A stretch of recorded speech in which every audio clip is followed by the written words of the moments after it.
Hello दोस्तों, आज हम आपके लाए हैं फिंकलस्टाइन रिएक्शन, जो कि आपके topic haloarenes and haloalkanes की बहुत इंपॉर्टेंट एक नेमिंग रिएक्शन है। तो हम इसको बड़े आसान शब्दों में, बहुत सिंपल शब्दों में बताएंगे, ज़्यादा घुमा फिरा करके नहीं बताएंगे, जिससे कि आपका टाइम ख़राब ना हो और आपको भी जो है आसानी से समझ में आ सके। तो देखिए, शुरुआत करते हैं। सबसे पहले फिंकलस्टाइन रिएक्शन में हमें रिएक्टेंट क्या लेते हैं, तो रिएक्टेंट लेते हैं हम sodium iodide plus alkyl chloride. तो ये हमारे रिएक्टेंट हो जाएंगे। अब प्रोडक्ट क्या बन के आएगा भाई? प्रोडक्ट हमको जो प्राप्त होता है फिंकलस्टाइन रिएक्शन के द्वारा, वो प्राप्त होता है एल्काइल आयोडाइड। एल्केन की चेन और आयोडाइड उसके साथ लगा होगा। और इसमें जो सॉल्वेंट लेते हैं हम बोलते हैं ड्राई ईथर। क्या लेते हैं? Dry ether. ड्राई ईथर का फॉर्मूला CH3COCH3 ये आपके सामने लिखा हुआ है। तो ध्यान रखें, जो इम्पोर्टेंट जो आपकी चीज़ें हैं वो सामने हैं। रिएक्टेंट सोडियम आयोडाइड होता है एल्काइल क्लोराइड की प्रेजेंस में, सॉल्वेंट ड्राई ईथर की प्रेजेंस में, और प्रोडक्ट बनता है हमारे पास एल्काइल आयोडाइड। तो देखिए एग्जाम में कैसे लिखेंगे। तो एग्जाम में अगर आपको रिटर्न में लिखना है तो आपको लिखना पड़ेगा when we react sodium iodide with alkyl bromide. जब भी हम सोडियम आयोडाइड की एल्काइल ब्रोमाइड के साथ रिएक्शन कराते हैं and take dry acetone as a solvent, और हम ड्राई एसीटोन को लेते हैं as a solvent, then we get, तब हमें क्या प्राप्त होता है? Alkyl iodide. This is the main product of this reaction.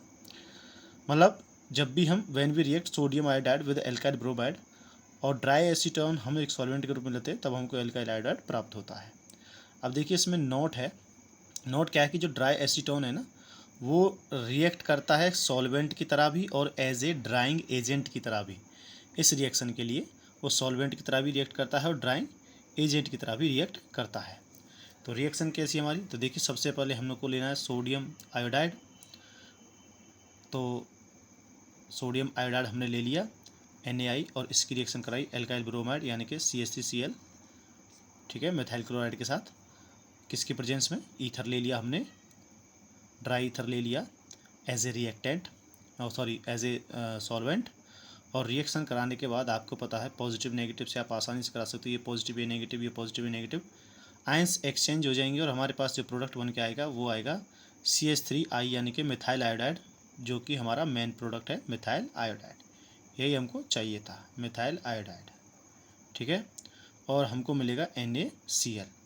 अब इसमें जो हमारा NaCl बना है, ये वाला जो हमारा NaCl बना है, ये क्या है? ये लेस सॉल्यूबल है, ये घुलता नहीं है अच्छे से, तो इसीलिए क्या बनाता है? प्रेसिपिटेट बनाता है। तो कई बार रिएक्शन में घुमा करके आपसे एक नंबर में या कंपटीशन एग्जाम्स में ये पूछ लिया जाता है कि फ्रैंकलस्टाइन रिएक्शन के अंदर प्रेसिपिटेट कौन सा होता है। तो ध्यान रखना, प्रेसिपिटेट होता है हमारा NaCl।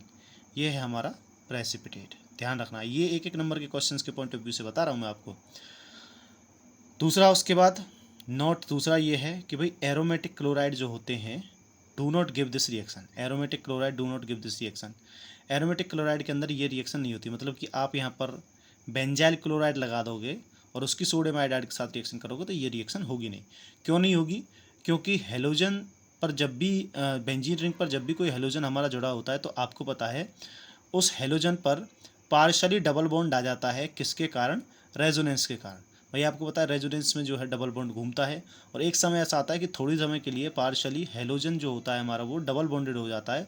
और आपको पता है कि फिर डबल बॉन्डेड एटम को तोड़ना किसी एक स्ट्रक्चर से बहुत ज़्यादा मुश्किल हो जाता है। तो इसीलिए जो हमारे एरोमेटिक क्लोराइड्स हैं, यानी कि जितने भी हमारे बेंजीन रिंग के साथ क्लोराइड लगे होंगे, वो कभी भी इस रिएक्शन को शो नहीं करेंगे। तो रिएक्शन अच्छी लगी तो प्लीज़ चैनल को लाइक करें और हमारे चैनल को सब्सक्राइब करें, जिससे कि हम मोटिवेट होते हैं और हम आपके लिए ऐसी वीडियो लाते रहेंगे। Thank you.